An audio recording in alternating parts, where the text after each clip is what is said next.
If Sarah Mitchell had known that Google Maps would lead her into the mouth of a winter storm that meteorologists would later call the worst blizzard to hit the Cascade Range in 40 years, she might have made different choices. But sitting in a dying Honda Civic on the evening of December 23rd, with her 8-year-old daughter wrapped in every blanket they owned, and the fuel gauge resting on a position that defied physics, different choices felt like luxuries from another lifetime.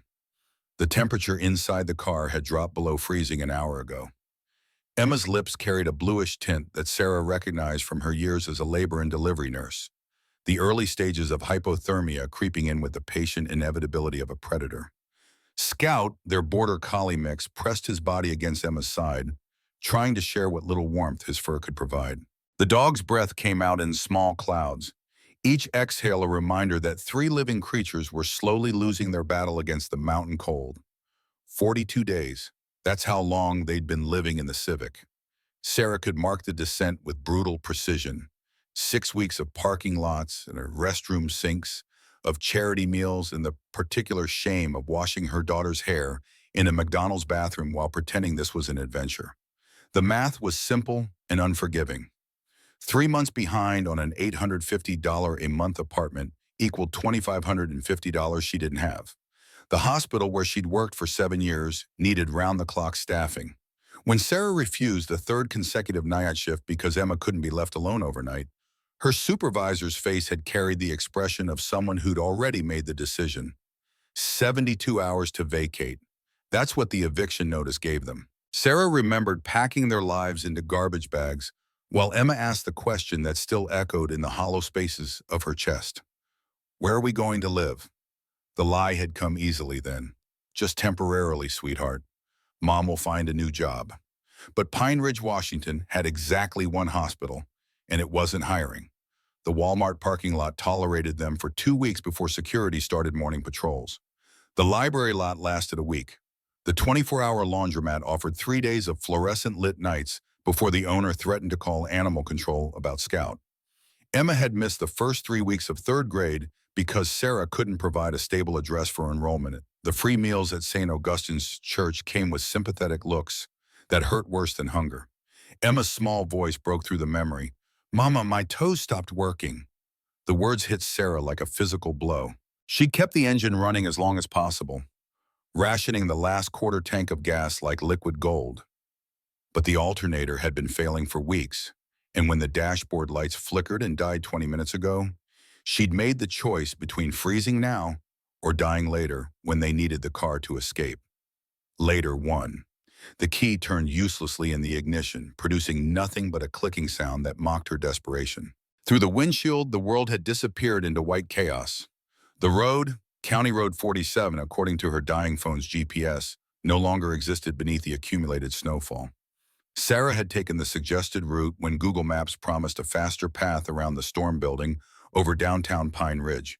The algorithm hadn't mentioned that faster meant higher elevation, narrower roads, and zero cell service once the mountains swallowed the last transmission tower. The phone's battery indicator showed 23%. The last bar of signal had vanished 30 minutes ago.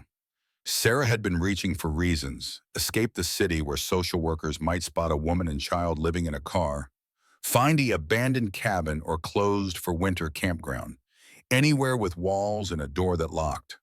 The logic seemed sound when she'd made the turn onto the highway. Now it felt like the final mistake in a long series of catastrophic decisions. Scout suddenly lifted his head, ears perking toward the passenger window. Emma stirred beneath her cocoon of blankets, following the dog's gaze into the storm. The child's hand emerged from the layers to press against the fogged glass. "Mama, look!" Sarah leaned forward, squinting through the snow that attacked the windshield like it had personal grievances. For a moment, she saw nothing but the white void that had swallowed them. Then, barely visible through the curtain of falling snow and the filter of gathering dusk, a shape emerged from the tree line. Dark, massive, 3 stories tall, if her depth perception could be trusted through the distortion. The rational part of Sarah's brain, the part trained to read monitors and assess vital signs, suggested this might be a hallucination. 18 hours since their last real meal. Stress levels that would send any medical chart into red zones. The human mind produced mirages when pushed past its limits. But Emma saw it too, so, and Scout's tail had begun a hesitant wag that suggested the dog's senses confirmed what their eyes reported. The building stood perhaps 200 meters away, though the storm made distance difficult to judge. It appeared to be constructed of dark timber and stone, with a large porch wrapping around what she could see of the front. No light showed in any windows. No smoke rose from chimneys that her desperate imagination wanted to believe existed somewhere in that dark silhouette. Emma's question carried the weight of everything they'd lost and everything they might still save. Is it real? Sarah made herself breathe. In through the nose, out through the mouth, the way she'd coached 1,000 laboring mothers through contractions. The building didn't vanish when she blinked. 200 meters. In normal conditions, a 3-minute walk.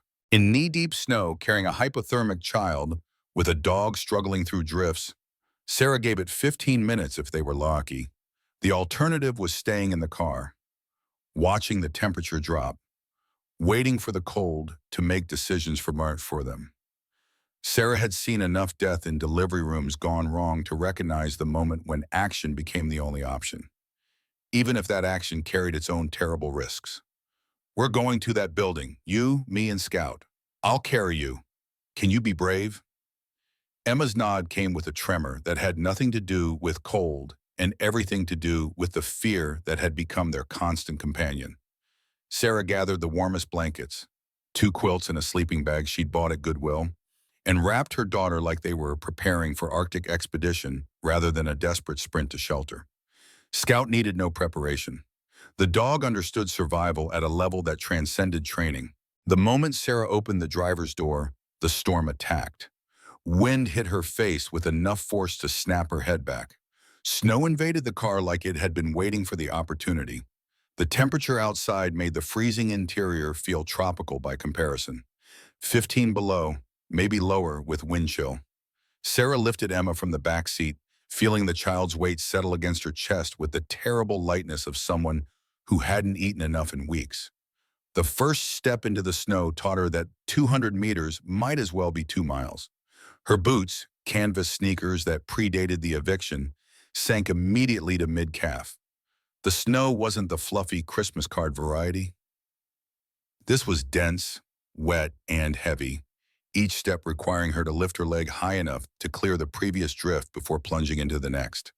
Scout bounded ahead, then circled back, then ahead again, breaking trail where he could but sinking just as deep in places. 20 steps. Sarah's thighs burned. 50 steps. Her lungs screamed protest at air. It was so cold it felt like inhaling knives. Emma's face pressed into Sarah's shoulder, the child's breath warm against her neck, a reminder of why stopping wasn't an option. The building grew larger as they approached, resolving from shadow into structure. A lodge of some kind, built in the classic mountain style with heavy timber framing and a stone foundation that suggested permanence. The porch steps materialized from the snow like a gift. Sarah's foot found the first step, then the second.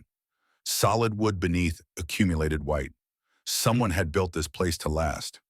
Scout reached the porch first, shaking snow from his coat in an explosion of white. Sarah followed, her legs trembling from exertion and cold.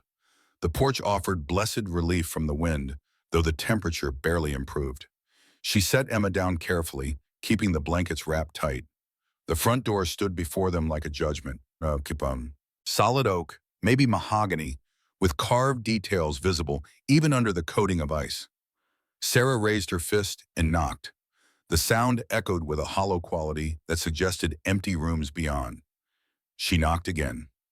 Harder. Hello? We're stuck in the storm. Is anyone here? The wind answered with a howl that sounded almost mocking. Sarah moved along the porch, trying each window. Locked. Everyone. The glass thick enough to resist her experimental pushes. She circled to the side, finding more windows, more locked entrances, more evidence that whatever this place was, it hadn't seen occupants in some time. The snow on the porch lay undisturbed except for their own tracks. No footprints leading to or from the door. No vehicle tracks in the driveway she could now see curving away into the trees. Emma's voice, weak and getting weaker. Mama, I'm really cold. The decision crystallized with the clarity that comes when every other option has been eliminated. Sarah looked around the porch until her eyes landed on a heavy wooden chair, its seat cushion frozen solid. She grabbed it with both hands, feeling the weight of what she was about to do settle into her bones alongside the cold. I'm so sorry. Please forgive me. The chair hit the window with force born of desperation. Glass shattered with a sound that seemed to crack the frozen air itself. Shards fell inward, some landing on what looked like hardwood floor, others catching on the window frame. Sarah used the chair to clear the remaining teeth of glass from the bottom edge, then turned to Emma. Into the castle, my lady. The weak giggle that escaped Emma's blue lips made the breaking and entering worthwhile. Sarah lifted her daughter through the window, careful to avoid any remaining glass, then helped Scout scramble through before pulling herself up and over the sill. Her palm caught on a missed shard, opening a thin line that welled red against white skin. But pain was a distant concern compared to the immediate need for warmth. Inside, the air felt marginally less hostile. Not warm, but still. The absence of wind changed everything. Sarah's flashlight, her phone's dying contribution to their survival, revealed a grand entryway with high ceilings and exposed timber beams. A chandelier hung overhead, its crystals dulled by what looked like years of dust. To the left, an archway opened into what appeared to be a massive living room. Emma whispered with something close to wonder, "This place doesn't feel scary." Sarah understood what her daughter meant. The house carried a quality of sadness rather than menace, like a hound waiting for an owner who would never return. They moved through the archway into the living room, Sarah's light revealing leather sofas arranged around a fireplace that dominated the far wall. The hearth stood tall enough that Sarah could have walked into it without ducking. And beside it, stacked neatly as if someone had just prepared for the evening, firewood. Lots of firewood. Sarah's hands shook as she opened drawers in a side table, searching with the focused intensity of someone who understood that fire meant life. The third drawer yielded matches in a waterproof container. Her fingers, clumsy with cold, fumbled the first match. The second caught. She touched it to the newspaper she'd crumpled. Last week's edition of the Pine Ridge Gazette that someone had left on the coffee table, and watched flames spread with the gratitude of someone witnessing a miracle. The kindling caught. The larger pieces followed. Within minutes, actual warmth began radiating into the room, and Sarah felt something in her chest unclench for the first time in hours. She found quilts in a nearby closet, clean, if musty, and spread them on the floor in front of the growing fire. Emma collapsed onto them with Scout immediately flopping beside her, both child and dog drawn to the heat like pilgrims to a shrine. Sarah allowed herself to sit, to breathe, to acknowledge that they'd survived the immediate crisis even as she recognized the larger implications of what she'd done. She'd broken into someone's home, destroyed their property. Was, by any legal definition, trespassing. The woman who'd spent 7 years following hospital protocols and traffic laws had just crossed a line she'd never imagined approaching. But Emma's lips were returning to pink. Scout's shivering had stopped, and Sarah would break 1,000 windows before she'd let her daughter freeze to death in a car. Later, after Emma had fallen into sleep so deep it looked like unconsciousness, after Sarah had verified the child's breathing and pulse and temperature enough times to convince her nurse's instincts that recovery was progressing, she allowed herself to explore. The kitchen yielded canned goods with expiration dates suggesting they'd been purchased within the last decade. Green beans, corn, soup, peaches, even pancake mix in a sealed container. The gas stove ignited at her first attempt. The click, click, whoosh of flame as beautiful as any sound she'd heard. Upstairs, 5 bedrooms waited in various states of suspended animation. Each room looked like its occupant had stepped out temporarily rather than abandoned permanently. In the largest bedroom, clearly the master suite, Sarah found a dresser topped with a stack of letters bound in ribbon and a leather journal that drew her hand like magnetism. The journal's cover was soft with age and handling. Sarah opened it with the reverence usually reserved for sacred texts, and Catherine Carter's handwriting welcomed her into a life that had clearly held great love and greater loss. December 2006. We promised ourselves this lodge would be our sanctuary. March 2007. Robert taught Owen how to chop wood today. I supervise from a safe distance with Coco. July 2007, Robert's software company is exceeding all projections. The algorithm he created is being licensed by major firms. We talked about early retirement, living here permanently with Owen, homeschooling him in this beautiful place where he can learn from nature and books instead of crowded classrooms and standardized tests. October 2007, we've never been happier. Owen turned 7 today. We're driving to the city for his birthday party with Robert's parents. We'll be back Sunday night. Then nothing. Blank pages extending to the journal's end. No final entry, no explanation for why the writing stopped or why this house full of life had been left to gather dust. Sarah closed the journal carefully and carried it back downstairs, where Emma still slept the sleep of the thoroughly exhausted. The fire had burned down to coals. Sarah fed it another log and watched flames climb the new wood with the idle fascination of someone too tired to sleep but too wired to rest. Outside, the storm continued its assault on the mountains. But inside these walls, they had warmth, food, shelter. The three things that had seemed impossible to secure just hours ago. Morning arrived without announcement, the storm too thick to permit much distinction between night and day. Sarah woke to Scout's tongue on her face and Emma sitting up on the quilts, looking around the room with the wonder of someone seeing it fresh. "Mama, this is like a castle." The child's enthusiasm would have been infectious under other circumstances. Sarah managed a smile and levered herself upright, feeling muscles protest from yesterday's trek through the snow. The fire had died to embers. She rebuilt it while her mind cataloged their situation with clinical precision. They had shelter, at least temporarily. The storm showed no signs of breaking, which meant leaving wasn't an option even if they had somewhere to go. The canned goods would last perhaps 3 weeks if they were careful. Water could be melted from snow. Heat came from abundant firewood, but eventually the storm would end, and then someone would come. The owner, the police, someone who would want explanations for broken windows and occupied rooms. Scout's sudden movement toward the front door pulled Sarah from her spiral of worry. The dog's ears perked forward, his tail beginning a tentative wag. Then she heard it, the distant rumble of an engine, growing closer. Sarah moved to the window, careful to stay out of direct sight line, and watched a yellow snowplow crawl up what must be the lodge's driveway. Behind the wheel sat a man in a sheriff's jacket and sunglasses that seemed excessive for the dim light.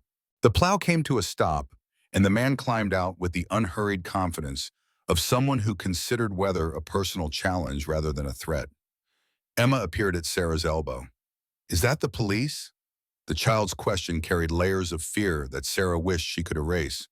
But honesty had always been her policy, even when the truth was uncomfortable. "Yes, sweetie, that's the sheriff." The knock on the door, authoritative but not aggressive, made them both jump. Sarah took a breath, squared her shoulders, and went to face whatever consequences her desperation had earned. The sheriff's eyebrows rose when she opened the door. "Well now, that explains the footprints." Sarah attempted a smile that probably looked more like a grimace. "Good morning, officer." "Morning. Sheriff Tom Bradley. Storm hit hard last night. Roads are a mess. You folks all right?" The question was delivered with what seemed like genuine concern rather than suspicion. Sarah's training in reading people, crucial for assessing laboring mothers in crisis, suggested this man was more interested in their welfare than their legal status. "We're fine. Great. Perfectly warm." The sheriff's gaze moved past her to the broken window, its shattered state obvious even from the porch. "Did you break that window?" "Define break?" Scout chose that moment to trot over, carrying a piece of glass in his mouth like a trophy. The dog dropped it at the sheriff's feet with what looked like pride. "Right." The sheriff's tone carried something that might have been amusement. "I think I have my answer. Ma'am, you're not in trouble. You did what you had to do to stay safe. That storm was deadly. I'm just glad you and your little one made it through." The relief that flooded through Sarah was so intense she had to lock her knees to stay upright. "Thank you." The sheriff glanced around the interior with the practiced eye of someone familiar with the location. "This place has been empty for close to 18 years now. It's a miracle you stumbled on it." 18 years. Sarah stored that detail away as potentially significant. "Do you know who owns it?" The sheriff's expression shifted to something sadder. The Carter family used to vacation here. Good people, real quiet, kept to themselves mostly, but generous when the town needed something. Then one year they just stopped coming. He paused, seeming to weigh how much to share. Robert and Catherine Carter died in a car accident coming back from the city. October 2007. Their son Owen, he was just 7 years old, survived but was in bad shape.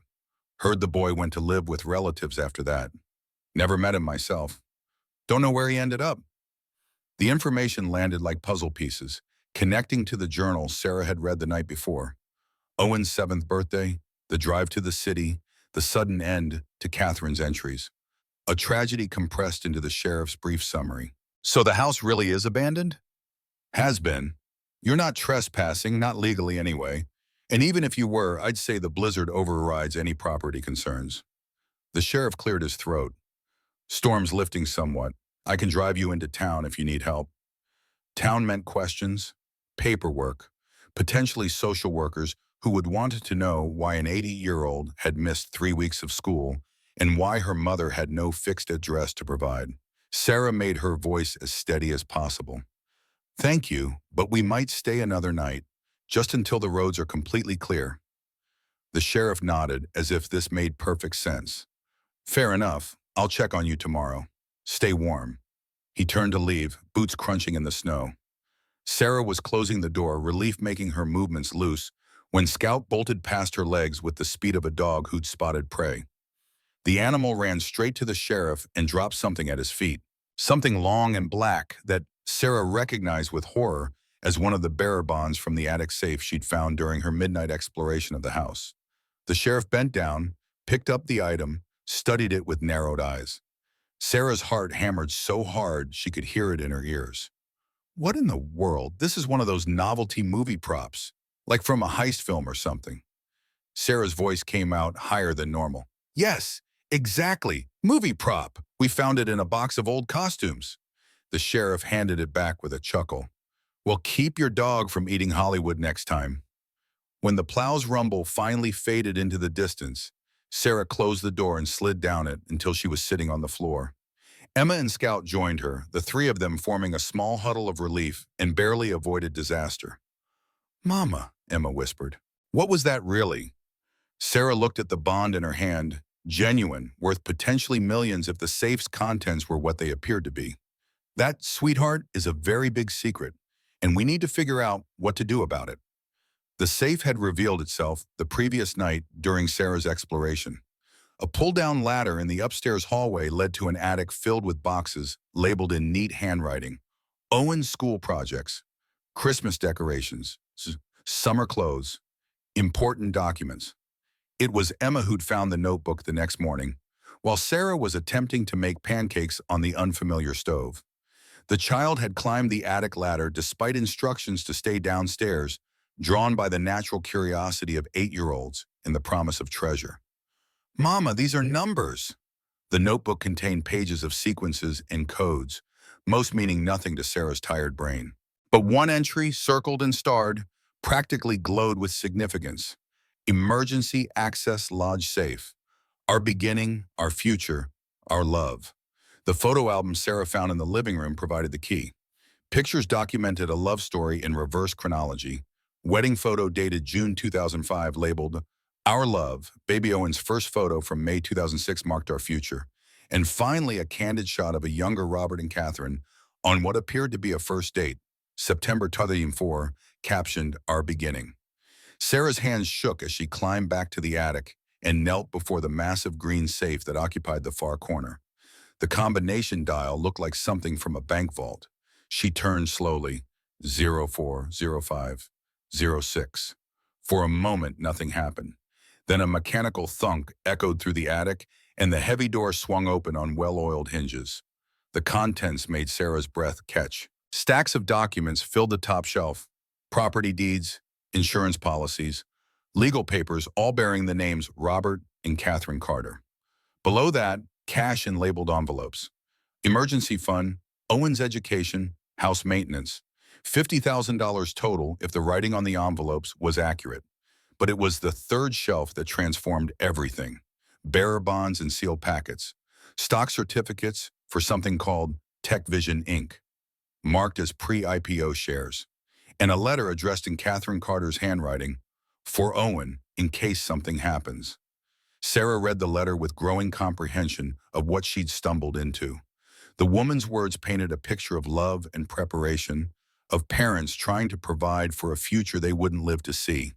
The total estimated value, according to Catherine's careful notation, approached $245 million if the company went public as projected. $245 million sitting in an abandoned attic, waiting for a boy who didn't know it existed. Sarah closed the safe with the same care she'd used to open it. Emma watched from the attic entrance, eyes wide with the understanding that something significant had just occurred. "Mama, are we rich now?" "No, sweetheart. We're extremely confused."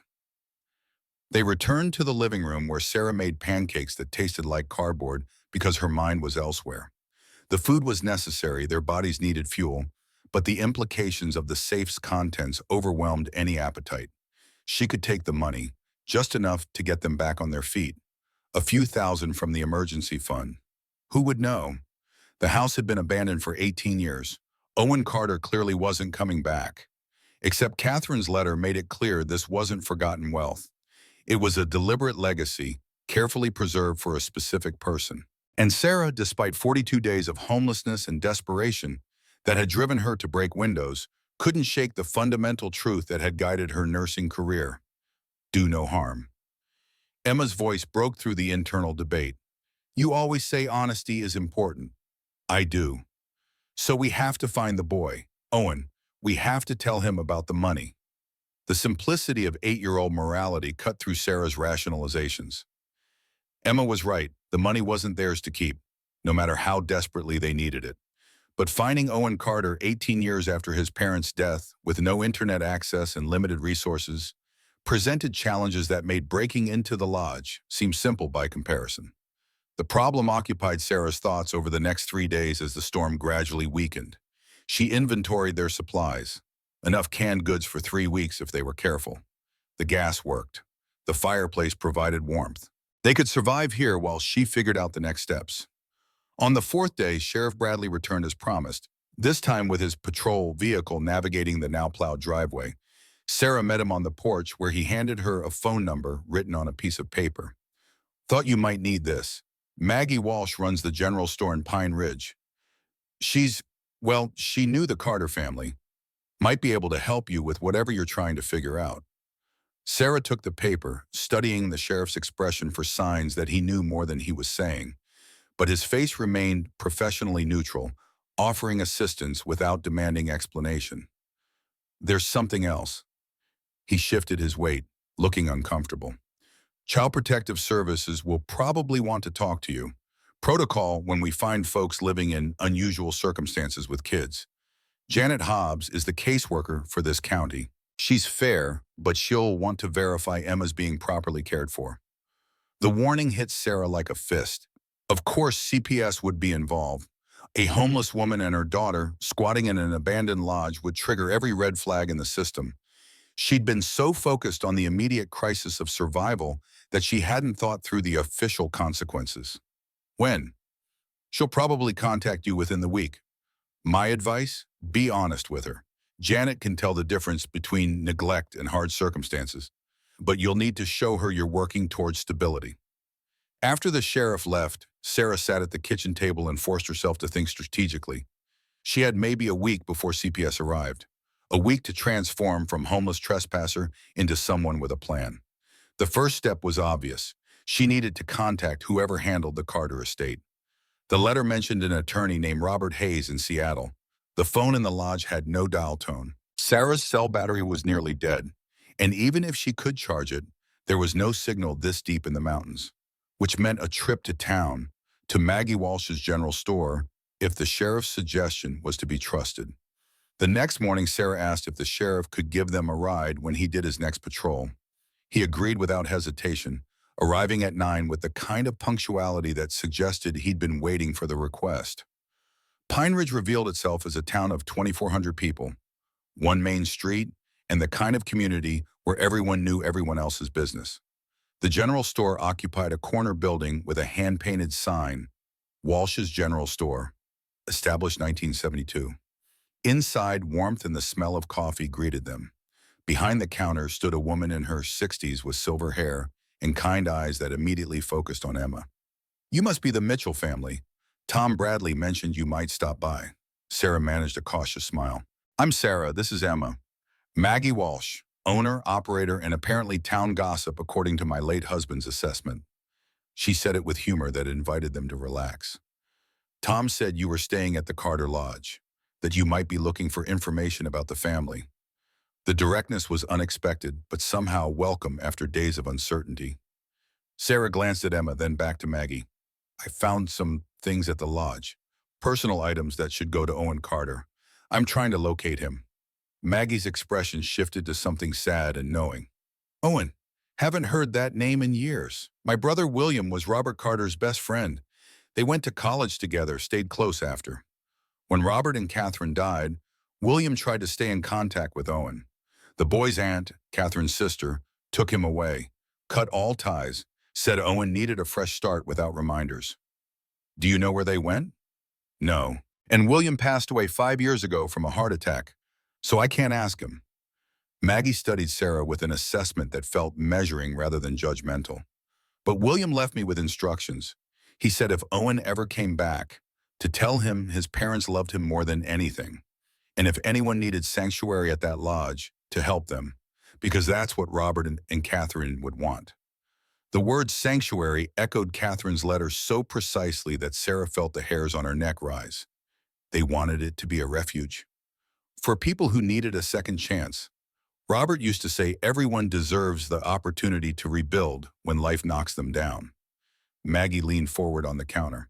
"Tom tells me you've had some hard times, lost your job, your home, that you've been keeping your daughter safe however you could." Sarah's throat tightened, admitting failure to a stranger shouldn't hurt more than living it, but somehow it did. "Yes. I need someone part-time at the store.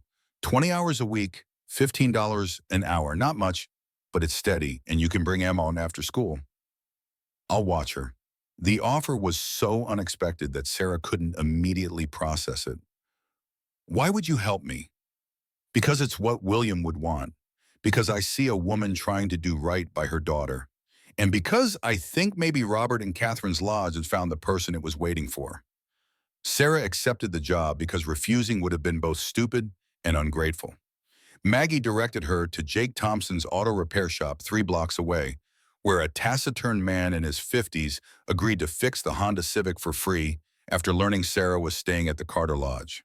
"Mr. Carter helped me open this garage, lent me money when the bank wouldn't, told me to pay it back when I could, no interest." Jake's voice was gruff with emotion held firmly in check.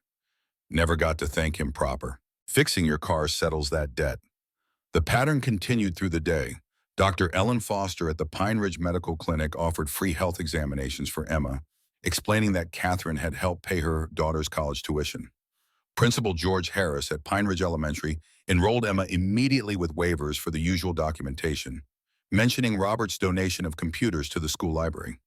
By the time the sheriff drove them back to the lodge that evening, Sarah understood something profound. Robert and Catherine Carter had touched many lives in this small town. Their generosity was returning now, channeled through people who remembered kindness and wanted to honor it by helping the strangers who'd found sanctuary in the Carter Lodge. But help with jobs and car repairs didn't solve the central problem. Sarah still needed to find Owen Carter. She needed to return what belonged to him. And she needed to do it before CPS decided Emma required removal from an unstable situation. That night, after Emma was asleep, Sarah used her phone's last 5% of battery to search for any information about Owen Carter or the attorney Robert Hayes. The weak signal from town finally reached the lodge, and she found a listing. Hayes and Associates, Estate and Trust Law, Seattle. She wrote down the number on a scrap of paper and made a promise to herself. Tomorrow she'd find a way to call. She'd explain the situation to this Robert Hayes person and let him help locate Owen. It was the right thing to do, the only thing to do, even if doing the right thing meant giving up the one place where she and Emma had finally found something resembling safety. The payphone outside Walsh's General Store accepted quarters with the reluctant clicks of machinery built before Sarah was born. She fed $3 in change, precious coins from her first week's wages, and dialed the Seattle number with fingers that trembled from more than the January cold. A professional voice answered on the second ring.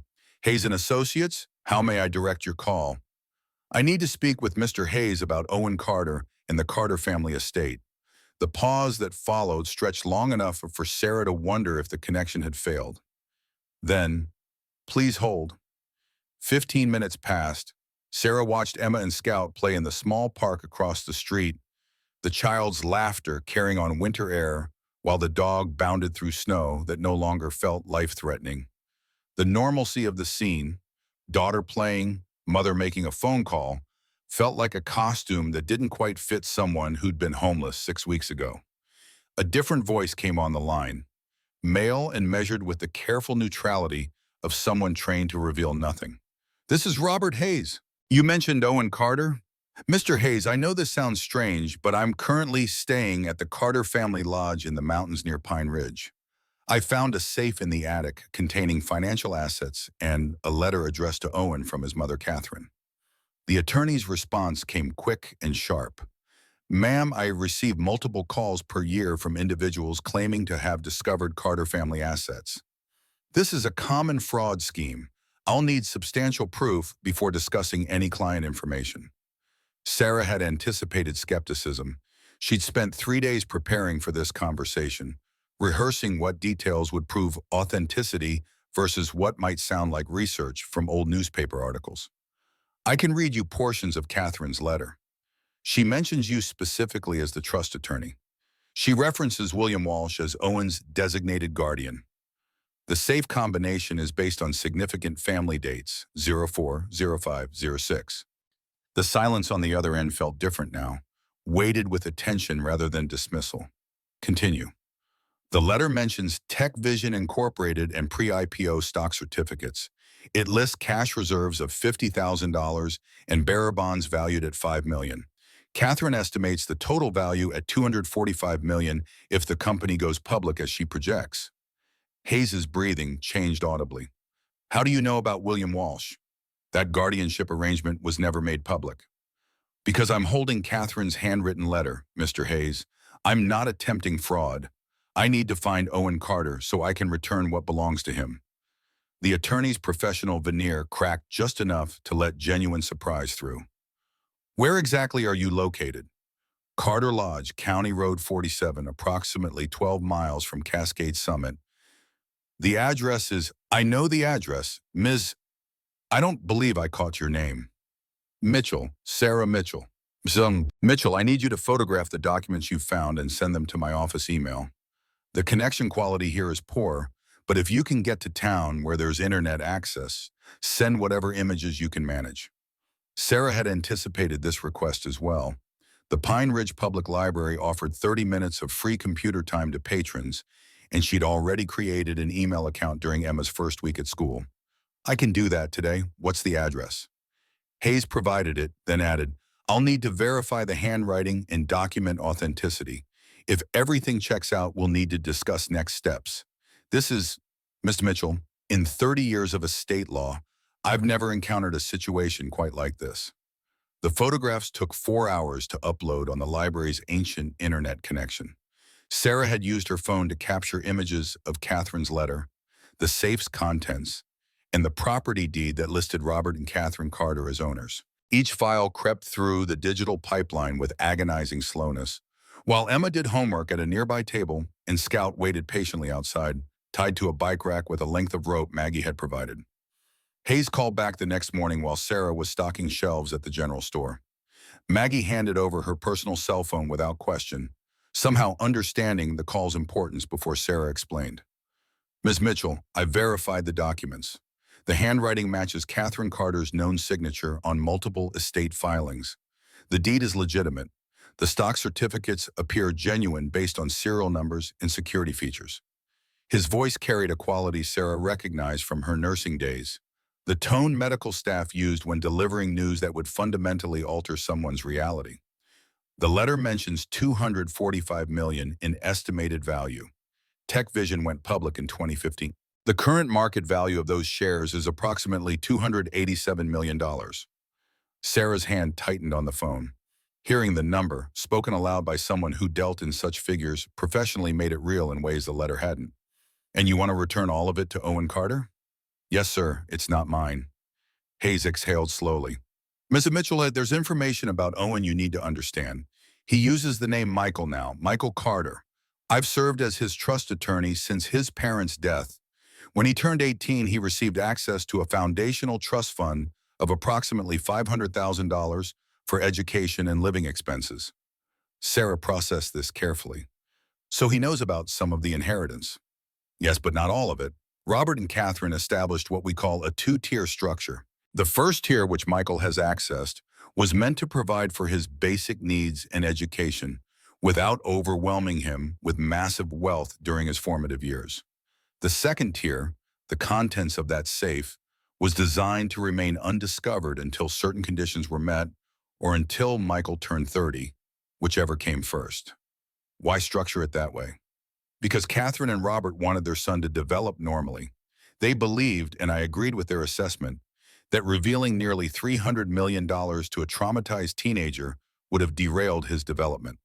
The safe was meant to be found when Michael was mature enough to handle the responsibility, or when someone with integrity discovered it and sought out its rightful owner. A pause. You appear to be the latter scenario. The weight of that statement settled over Sarah like a physical thing. She'd stumbled into a plan 18 years in the making, designed by parents who tried to protect their son even from beyond death. There's a complication, Hayes continued. After the accident, Michael refused all connection to the lodge. He's asked me repeatedly to sell the property. He believes everything related to his parents' estate has been resolved and wants no reminders of what he lost. If I tell him about the safe, it will reopen wounds that have barely begun to heal. Sarah understood the dilemma without Hayes having to spell it out. Honoring Michael's wishes meant keeping life-changing information from him.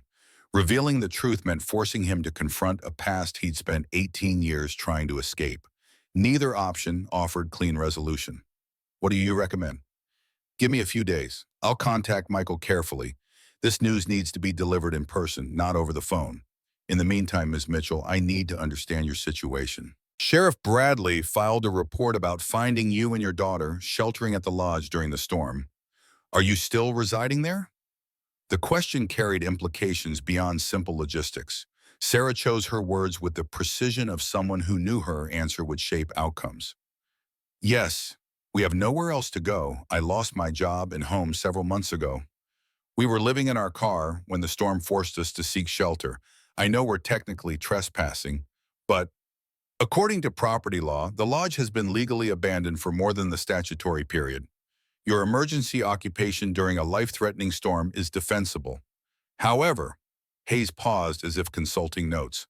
I understand Child Protective Services has been notified of the situation. Janet Hobbs is scheduled to interview us tomorrow. Ms. Mitchell, CPS will want to see evidence of stable housing and income. Your employment at the general store helps, but living in a property you don't own or rent legally creates complications. I may be able to assist with documentation that makes your presence less problematic, but I'll need to discuss options with Michael first. After the call ended, Sarah returned the phone to Maggie with thanks and went back to stocking shelves, her mind churning through scenarios. She had a job that paid $300 a week. Jake had fixed the Honda, giving them transportation. Emma was enrolled in school and thriving for the first time since the eviction. But none of that would matter if CPS decided the living arrangement was too unstable. Janet Hobbs arrived at the lodge the following afternoon, driving a county vehicle that announced her official capacity before she'd even stepped out. Sarah watched from the window as the caseworker gathered a tablet and file folder, straightening her coat against the cold with movements that spoke of routine rather than judgment. The knock came firm, but not aggressive. Sarah opened the door to a woman in her mid-40s with tired eyes and the kind of professional assessment that missed nothing. Ms. Mitchell, I'm Janet Hobbs from Child Protective Services. We spoke on the phone. They settled in the living room where Sarah had made sure the fire burned cleanly and the space looked as organized as possible. Janet's gaze swept the room, taking in the clean quilts folded on the sofa, the stack of Emma's schoolwork on the coffee table, Scout lying peacefully near the hearth. I need to ask you some questions about your living situation and Emma's care. Sarah forced herself to breathe steadily. Of course. You were homeless for 42 days before arriving here. Is that correct? Yes. I lost my job at Pine Ridge Regional Hospital when I couldn't accommodate mandatory night shifts. I'm a single mother with no family support in the area. After falling behind on rent, I was evicted. We lived in our car while I searched for new employment and housing. Janet made notes on her tablet without looking up. Did you seek assistance from shelters or social services?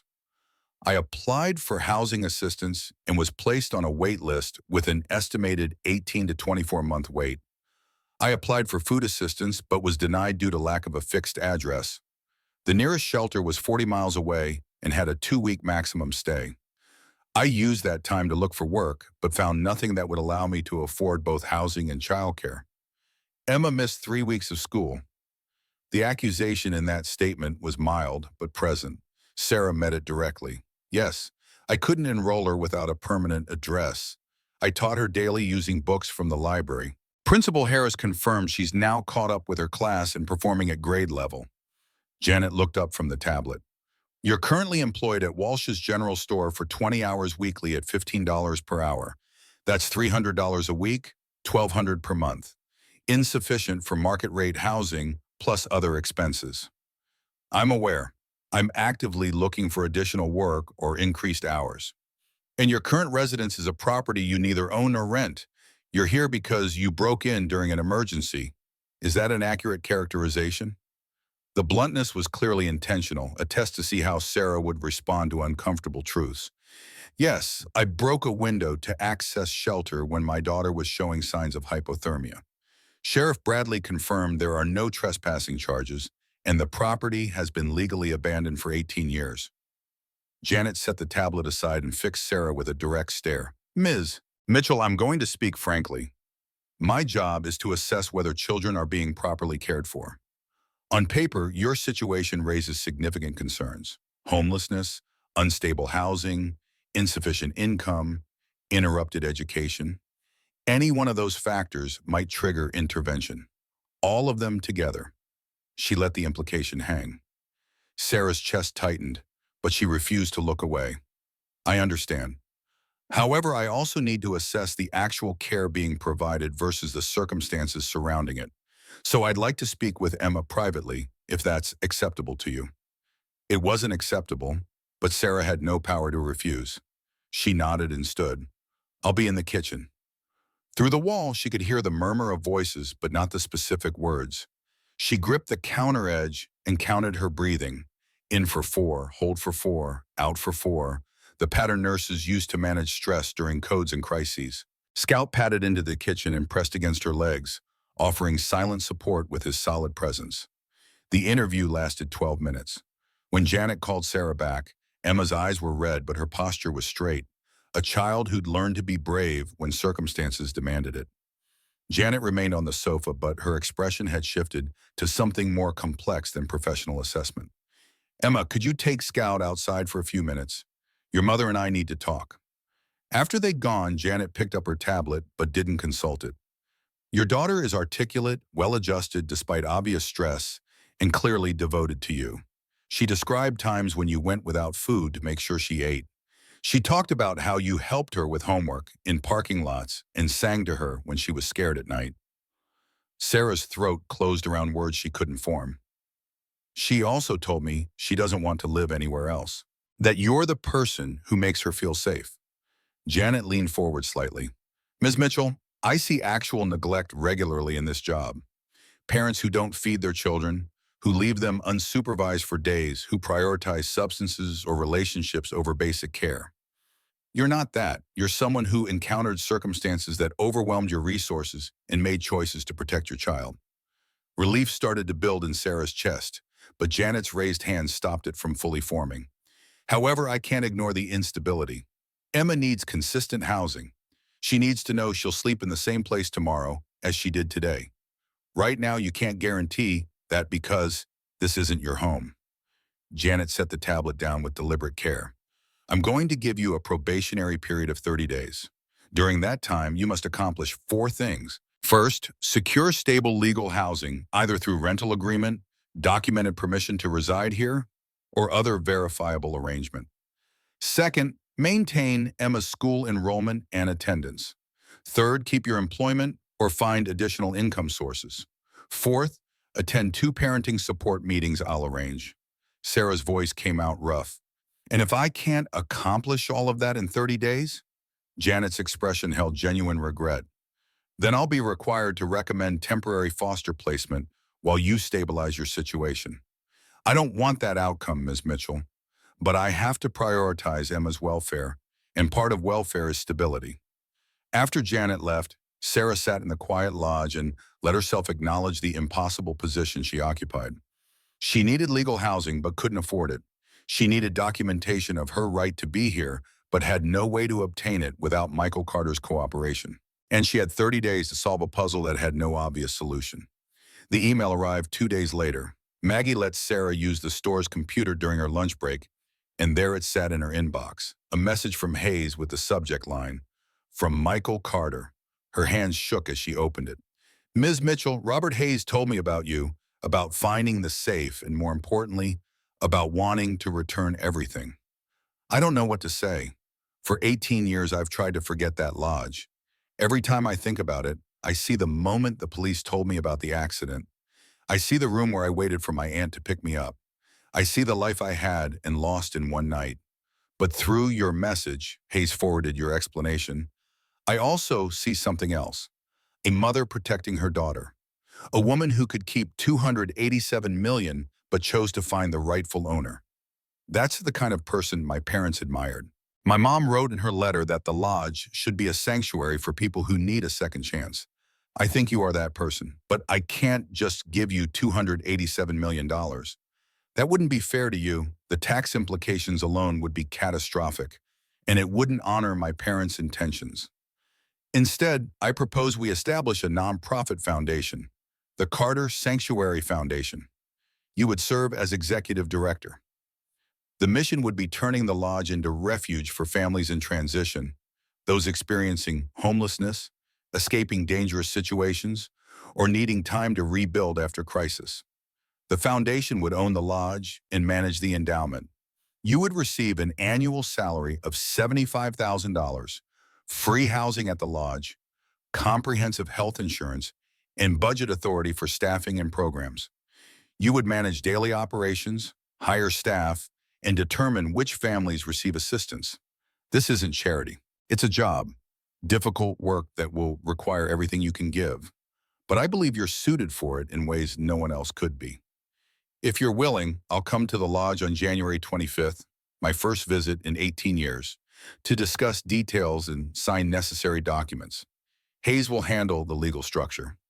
I don't promise this will be easy, but I promise it's an opportunity that could change your life, Emma's life, and the lives of many others who need exactly what you needed 6 weeks ago." Michael Carter. Sarah read the email 3 times, then a fourth, waiting for the words to rearrange themselves into something she'd misunderstood. But the offer remained consistent across each reading. $75,000 a year, housing, insurance, the ability to help families who face the same desperation she'd known, the ability to keep Emma. She wrote back immediately, fingers flying across the library keyboard, "Mr. Carter, I accept your proposal.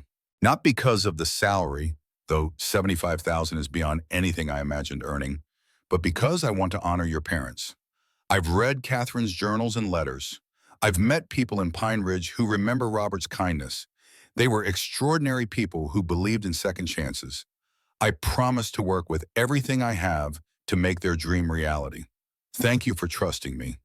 Sarah Mitchell." Hayes arrived at the lodge 5 days before Michael's scheduled visit, driving a rental sedan that looked comically out of place on the mountain roads. The attorney was 63, but carried himself with the vigor of someone who'd stayed active through decades of sedentary work. He shook Sarah's hand with a firm grip and declined coffee in favor of immediate business. "We have significant legal groundwork to complete before Michael arrives. The foundation structure requires specific paperwork, tax filings, and board establishment.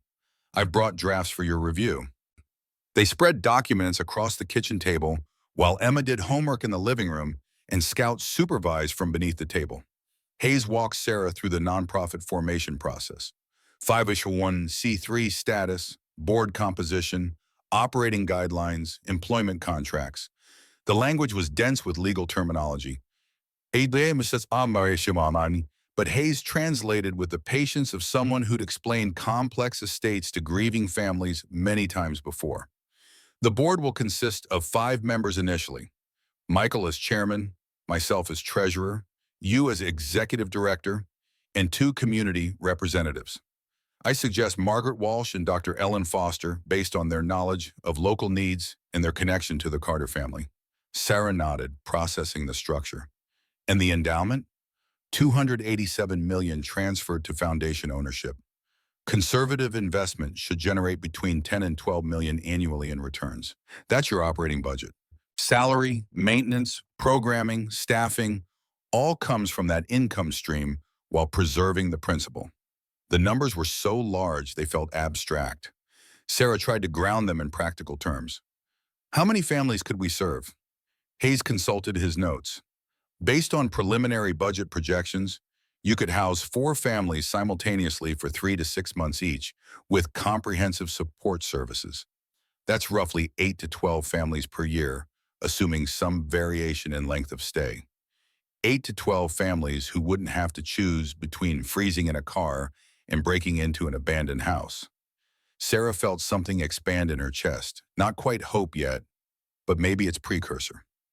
There's one more critical element, Hayes continued. Your employment contract needs to address the CPS situation.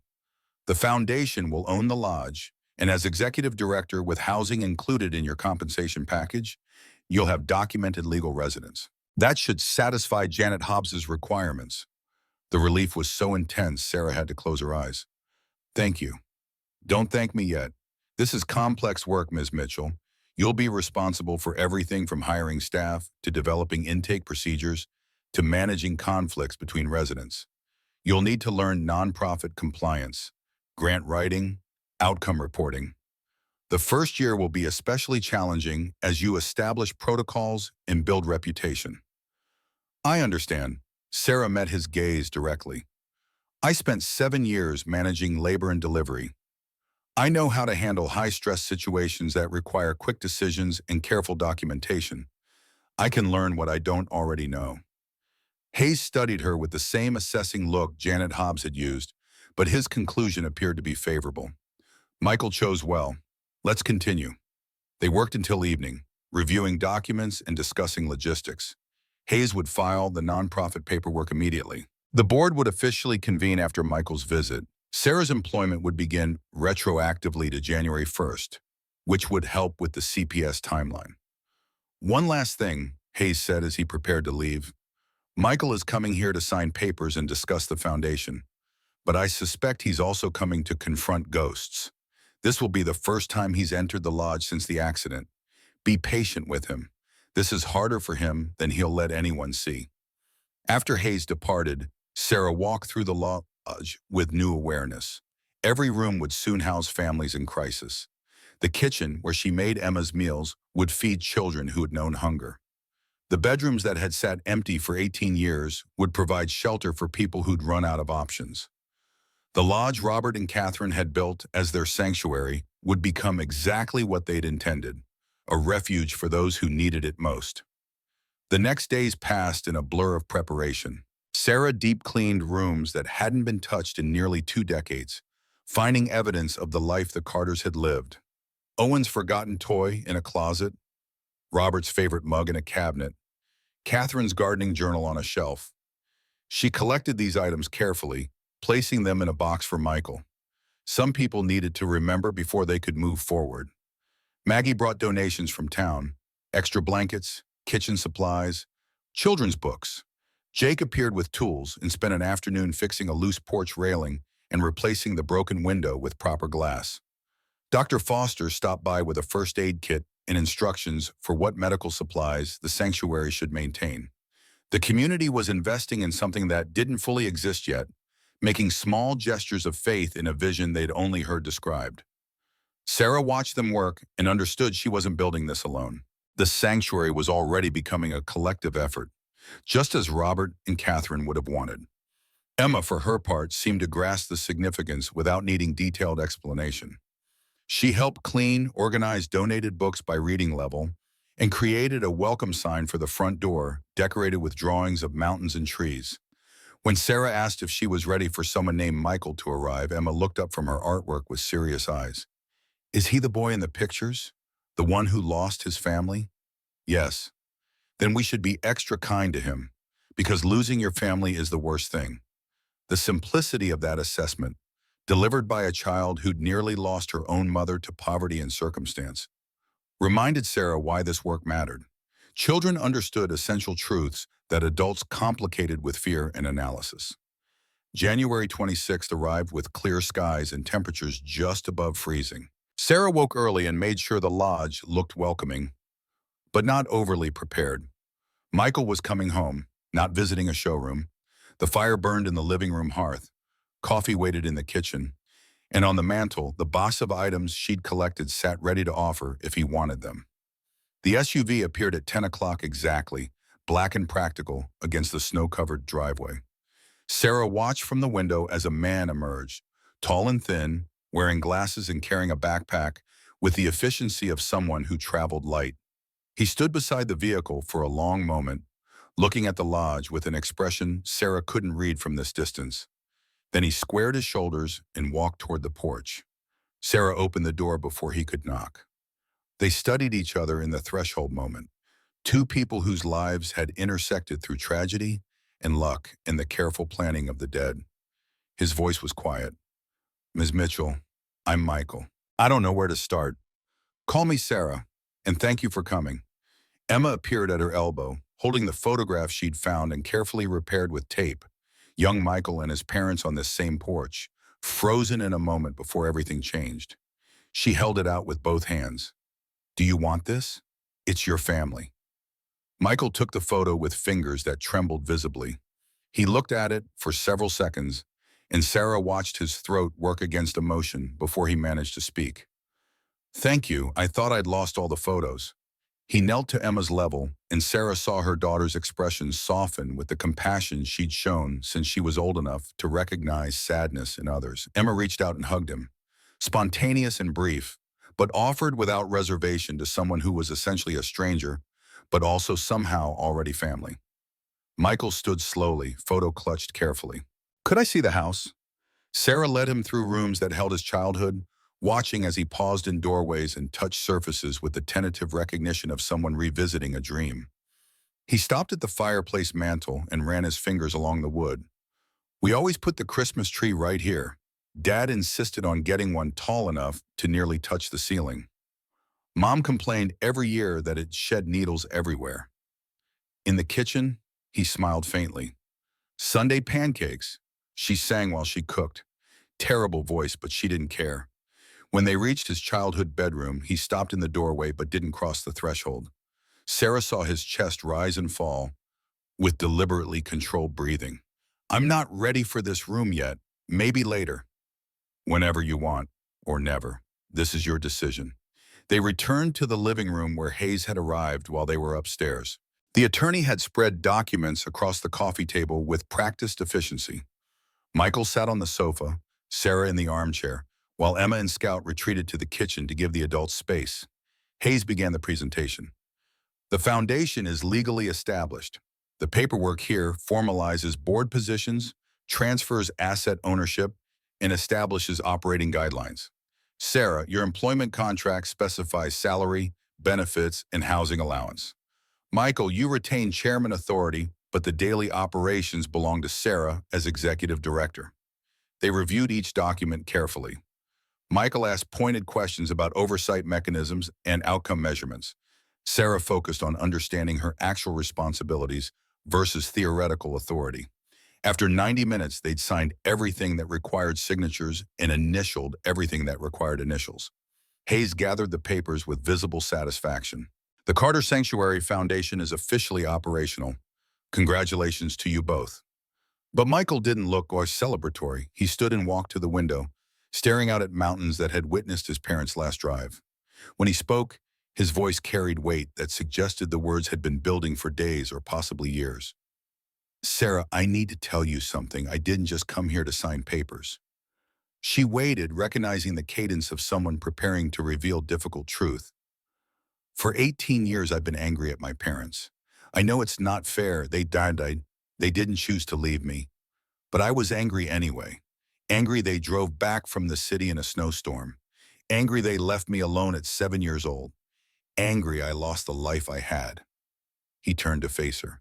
When Hayes told me about you, about how you could have kept nearly 300 million but chose to find me instead, something shifted. You reminded me of the values my parents tried to teach. Do the right thing, help others, give people chances. I'd forgotten all that. I spent 18 years focused only on what I lost. Michael gestured to encompass the lodge. But you, someone who lost everything, still chose to do right. You showed me what my parents would have done in your position. You reminded me of who they actually were, not just what I lost when they died. Sarah found her voice. Michael, I can't imagine losing parents at 7, but I know they loved you completely. Every journal entry, every letter, every choice they made, it was all for you. I know that now. I knew it then too, intellectually, but I couldn't feel it because the grief was too big. He sat back down, removing his glasses to rub his eyes. Coming here isn't just about the foundation. It's about learning to forgive myself for surviving when they didn't. About learning to love this place again instead of hating it for being the reason they were on the road that night. The confession hung in the air between them, raw and honest. Sarah recognized the shape of it.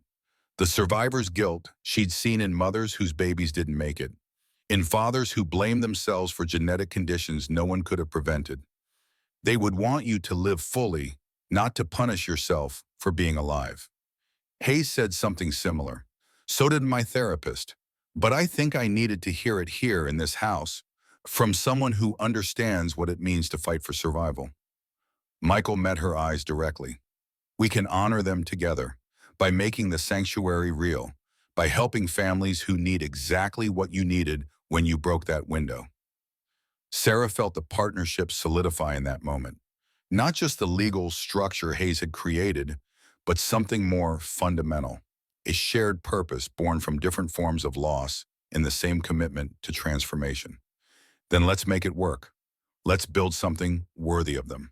Michael extended his hand. She shook it, and in that gesture sealed a collaboration that would reshape both their futures and create sanctuary for dozens of families who hadn't yet arrived, but were already out there somewhere, struggling through their own storms. The renovations began the first week of February, with Michael moving into the small caretaker's cottage that sat 200 yards from the main lodge. He'd rented a furnished apartment in Pine Ridge initially, but after 3 nights of driving the mountain road twice daily, he made the pragmatic choice to stay on the property. The cottage had been built as guest quarters in the lodge's original construction, designed for visiting family who wanted privacy while remaining close. Now it housed a man learning to reconcile his past with his present, working remotely during mornings and wielding hammers during afternoons. Sarah discovered that Michael possessed his father's engineering precision, but none of the casual ease with tools that Robert's journal suggested. He approached each repair with methodical care, measuring 3 times before cutting once, consulting YouTube tutorials on his phone before attempting anything beyond basic carpentry. They worked side by side, transforming the lodge's 5 bedrooms into 4 family suites, each with sleeping quarters, small living areas, and private bathrooms carved from space that had once housed Catherine's sewing room and Robert's home office. The shared kitchen remained largely unchanged, a deliberate choice. Sarah wanted families to cook together, to build the kind of casual intimacy that emerged from passing salt and comparing recipes. The dining room expanded with a table Jake Thompson built from reclaimed barnwood, long enough to seat 20 when the sanctuary reached capacity and the staff joined meals. Emma threw herself into preparation with intensity that surprised Sarah until she understood her daughter was creating the home she desperately wanted during those 42 days in the car. The child organized donated books by age group, labeled toy bins with careful printing, and spent entire afternoons arranging the playroom with zones for reading, building, and pretending. When Sarah suggested she might be overdoing it, Emma's response carried wisdom beyond 8 years. Kids who come here will be scared like I was. They need to see that someone made this place ready for them, that someone thought they mattered before they even arrived. Maggie Walsh proved invaluable in ways that went beyond her general store donations. She understood Pine Ridge's social networks with the fluency of someone who'd lived in the same small town for 6 decades, and she deployed that knowledge with strategic precision.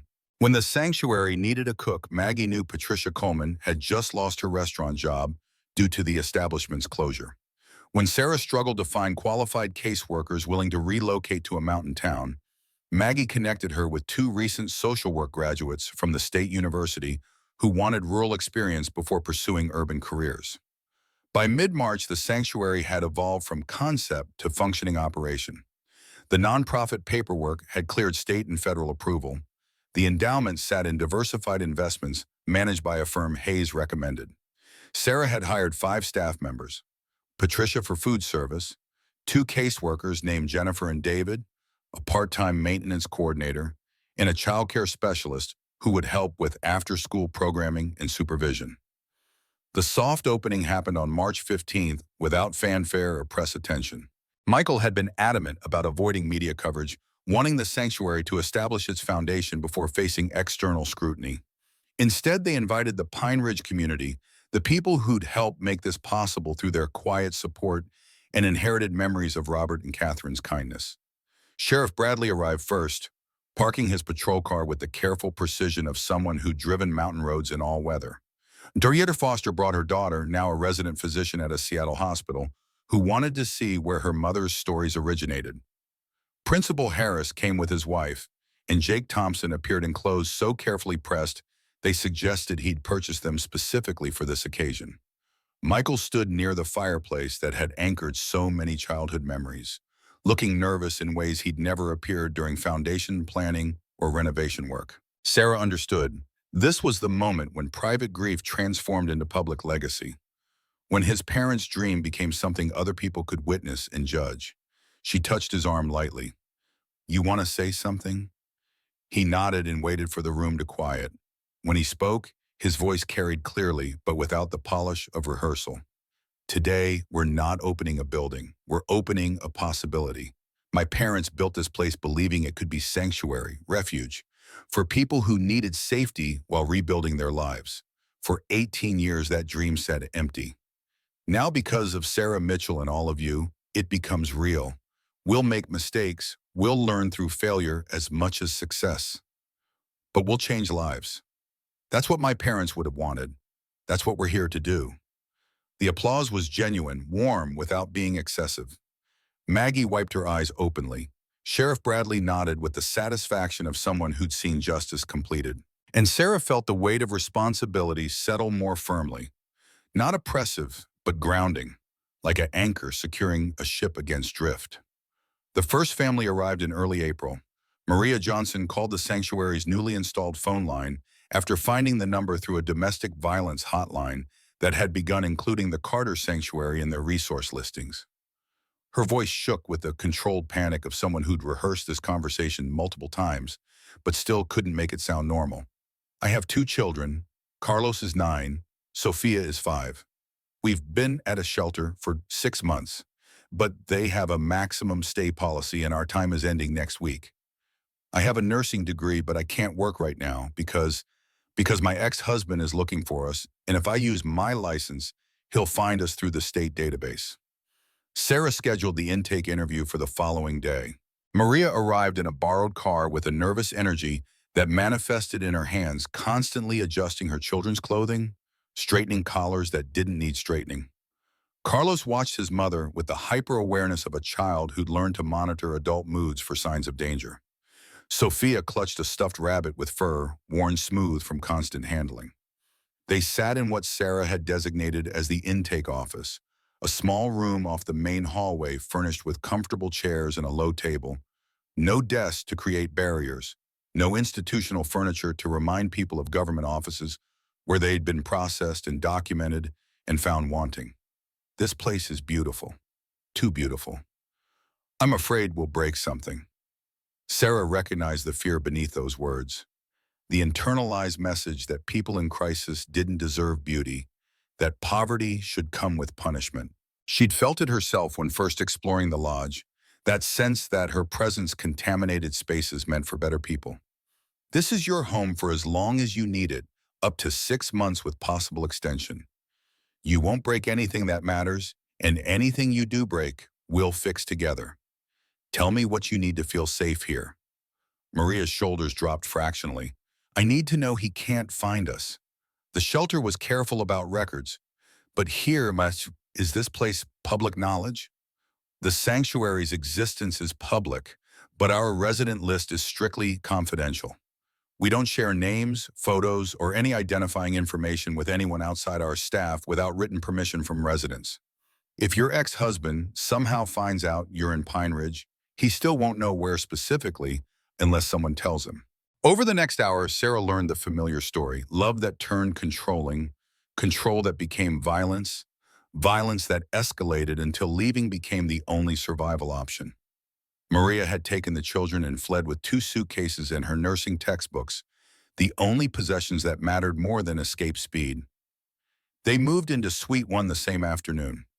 Carlos examined his bedroom with the careful neutrality of a child who'd learned not to get attached to temporary spaces. Sophia whispered to her rabbit, narrating their new surroundings with the imagination that children used to process chaos. Maria unpacked their belongings with movements that grew progressively slower as exhaustion caught up with adrenaline. Sarah left them to settle, understanding they needed space to believe this was real before they could begin trusting it. She'd learned that truth herself during her first week at the lodge. The way safety took time to feel safe, how the body needed to stop running before the mind could rest.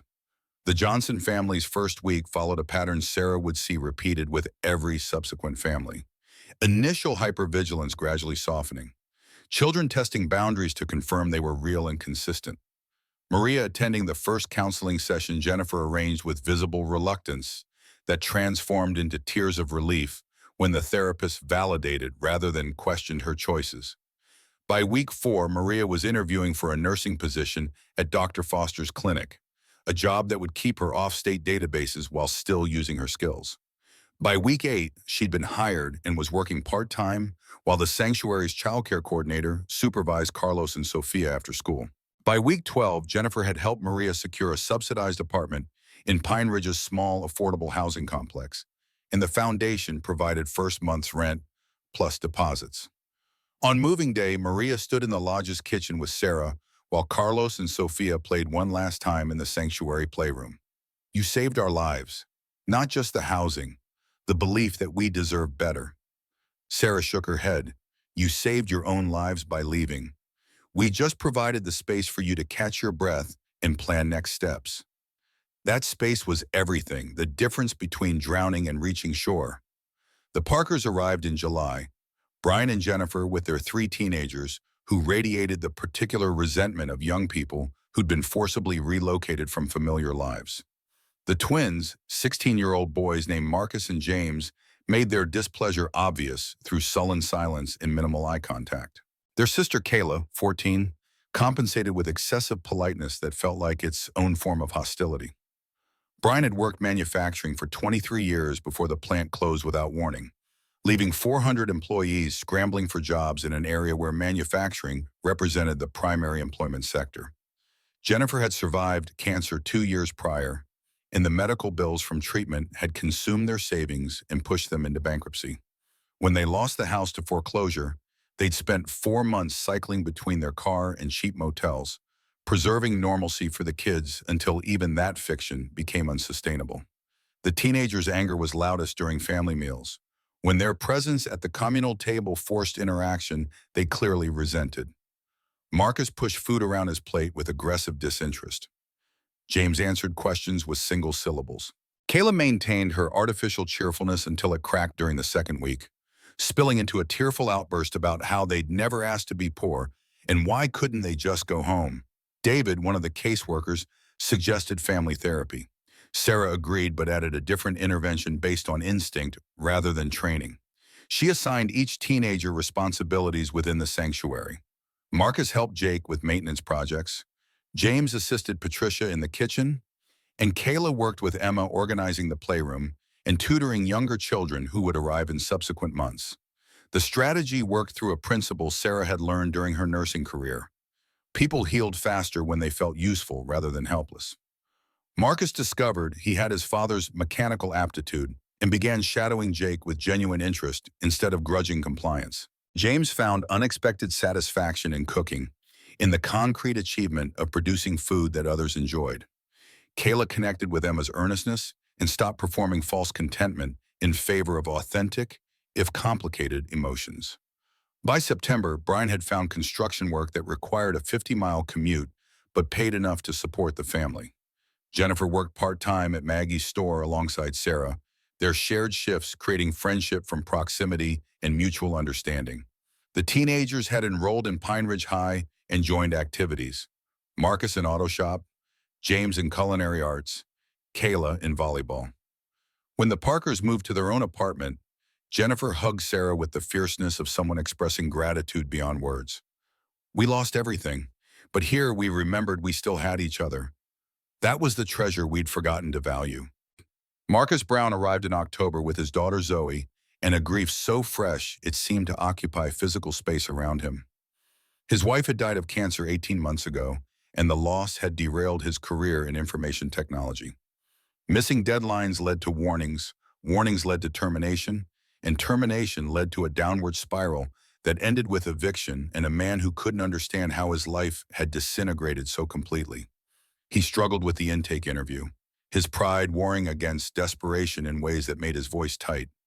"I should be able to provide for my daughter. I had a good job, savings, a house. I don't understand how I ended up here."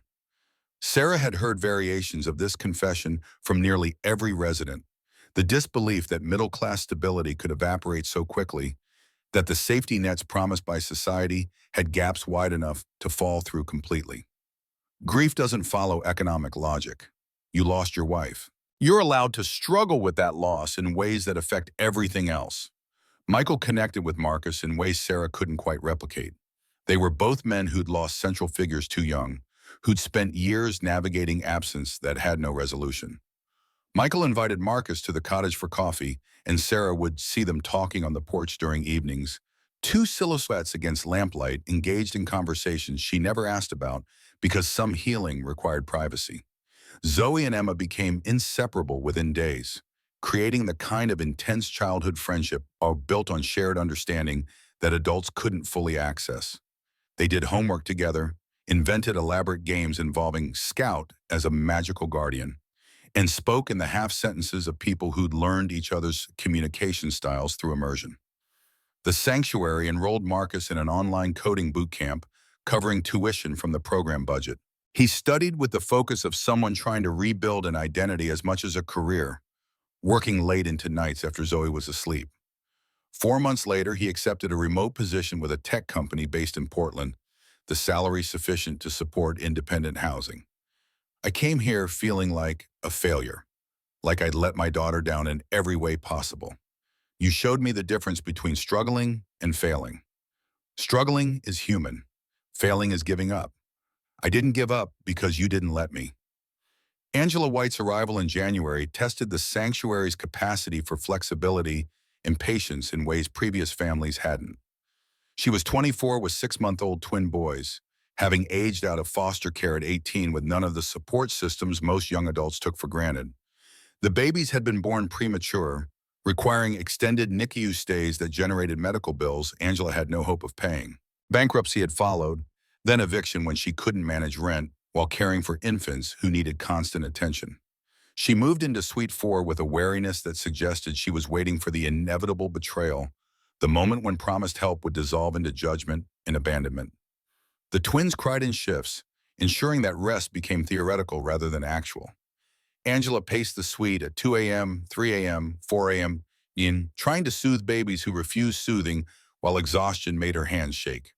Sarah recognized the signs of someone drowning in real time.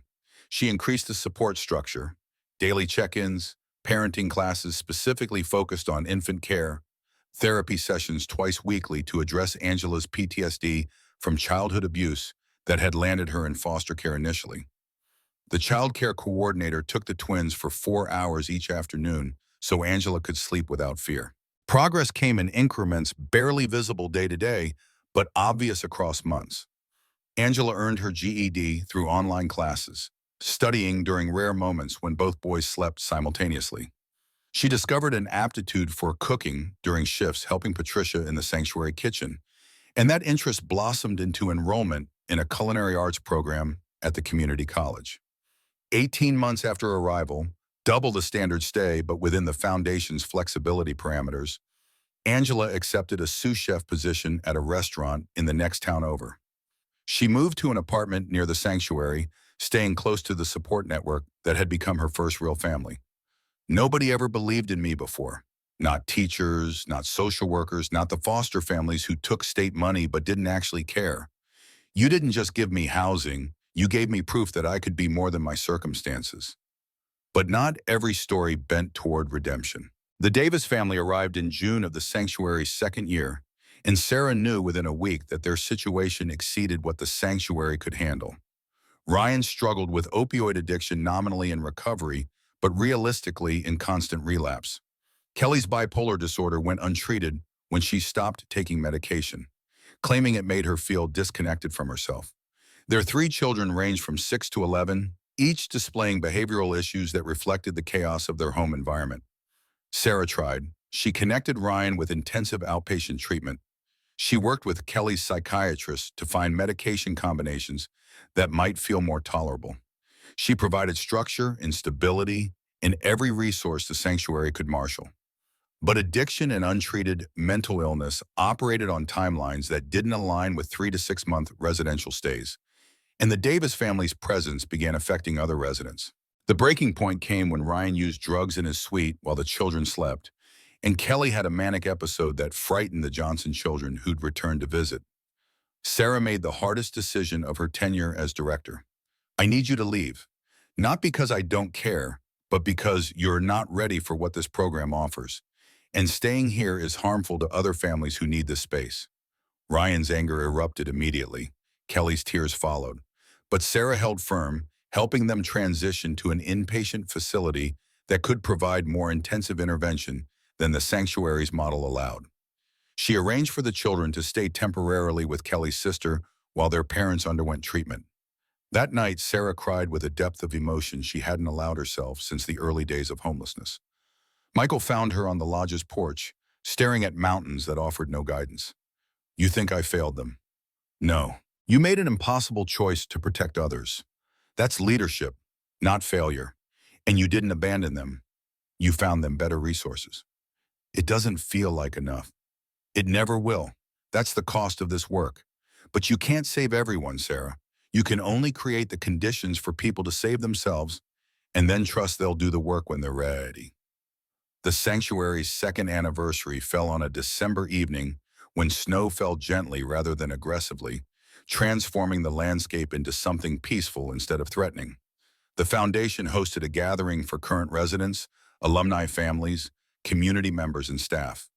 23 families had passed through the sanctuary in 2 years. 87% had successfully transitioned to stable housing. The numbers meant something to the board in the grant applications, but to Sarah they represented individual faces in particular struggles and specific moments when despair had shifted toward possibility. Emma, now 10, had written an essay for school that her teacher submitted to a regional competition. It won second place, and the organizers asked permission to display it at the county library. Sarah read it during a quiet moment before the anniversary gathering, seeing her daughter's journey compressed into paragraphs that somehow captured both the terror and the transformation.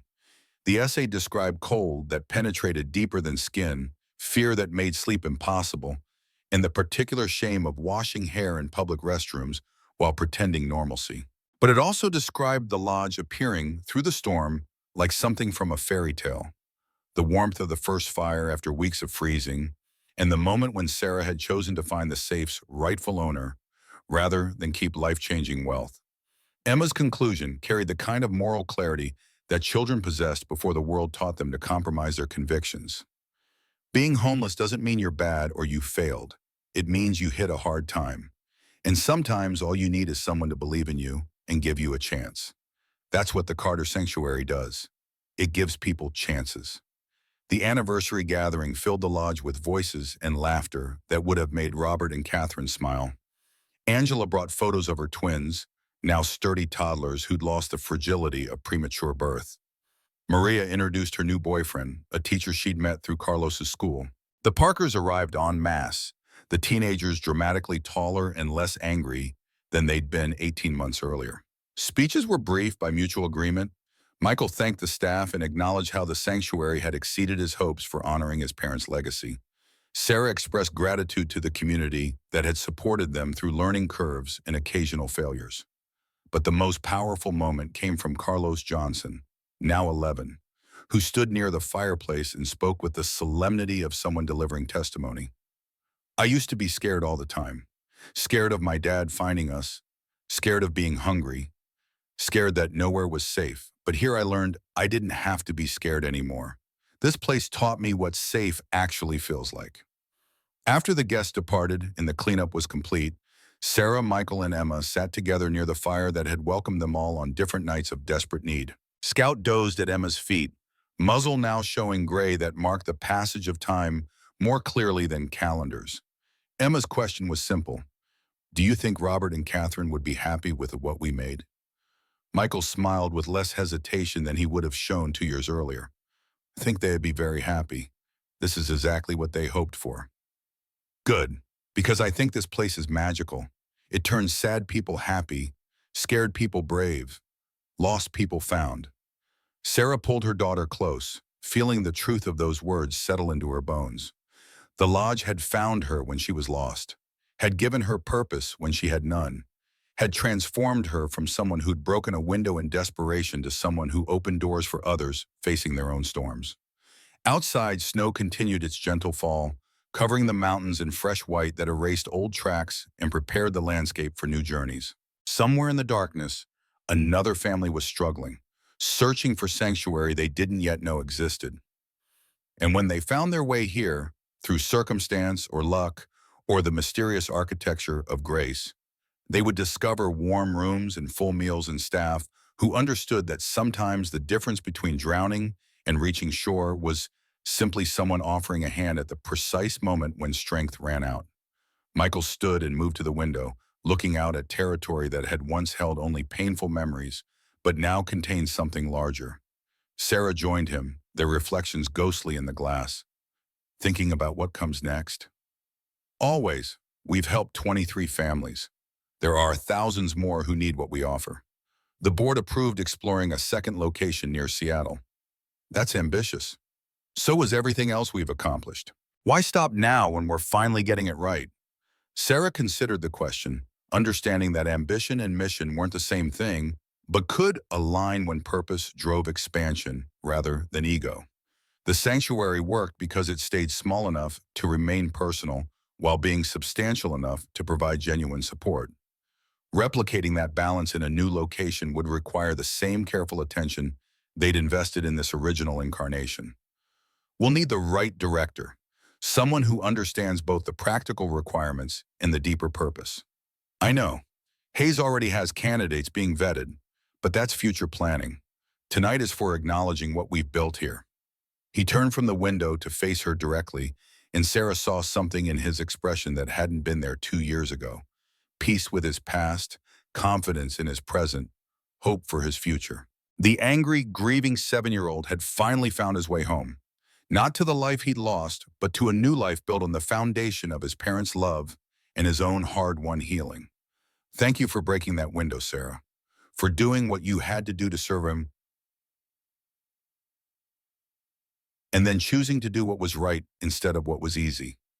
She felt her throat tighten with emotion that words couldn't quite capture.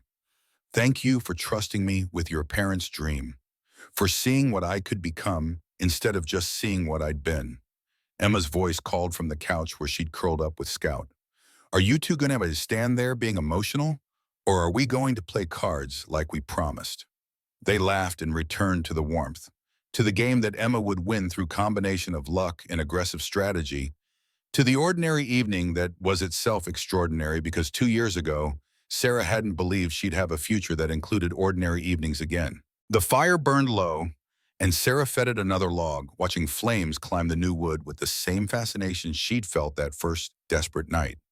Outside, the mountains stood eternal and indifferent, having witnessed countless human dramas across centuries.